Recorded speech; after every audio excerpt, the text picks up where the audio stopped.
na marahil sa pinakatatakutang sakit ang cancer.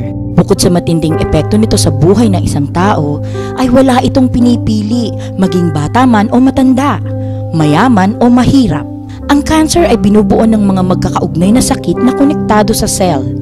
Samantalang ang cell naman ang pinakamaliit na unit na bumubuo ng bawat nabubuhay na bagay, including human body, na may bilyon-bilyong cells sa bawat katawan. Nabubuo ang cancer kapag ang cells ay patuloy na lumalaki at kumakalat ng mabilis sa katawan. Samantalang ang normal body cells naman ay lumalaki, nahahati at kusang namamatay.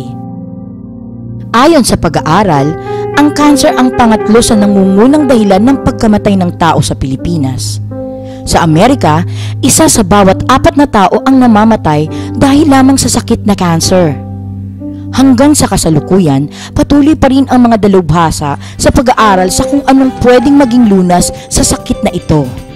Hi! Isang magandang umaga sa inyo mga kagandahan at syempre sa lahat ng ating mga ka-Q na nararating ng QTV11 all over the world, magandang umaga po. Welcome sa Life and Style with Gandahang Ricky Reyes. Alam niyo po, ang dami pong nagtatanong sa akin, what do I really wanted in life? At like ko sinasabi, I just wanted to be an inspiration to all. Inspiration na maraming bagay.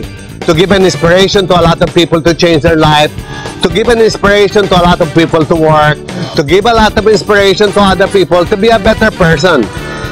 Nako, mga kagandahan, alam niyo ho ba, para maging inspirasyon ay hindi napakadali. Ako po si Ricky Reyes ay umuhugot lamang din po ako ng aking inspirasyon sa inyong lahat. Ang sabi ko po ay sa inyong lahat, lalong-lalo na sa mga maliliit na tao na kung saan ay nakakahugot ako ng pinakamalalaki at pinakamagandang inspirasyon. Mga kagandahan, ngayong umaga po, totoo pong matindi at napakalaking inspirasyon ang mga dadalhin ko sa inyong umaga. Alam niyo ba na mga inspirasyong ito ay kapupulutan natin ng pinakamagaganda at malalaking aral in spite of sila ay walang-wala sa buhay. At tinawag ko po itong episode natin na ngayong umaga, mga munting sundalo sa munting paraiso. Totoo po, ito po ang aking mga sundalo sa munting paraiso. Mga bata, may mga sakit na cancer, mahihirap at walang mga bahay. Pero patuloy na nakikipaglaban sa buhay at ipinapakita sa atin lahat na kahit sila ay mga munti lamang, lumalaban sila sa mundo.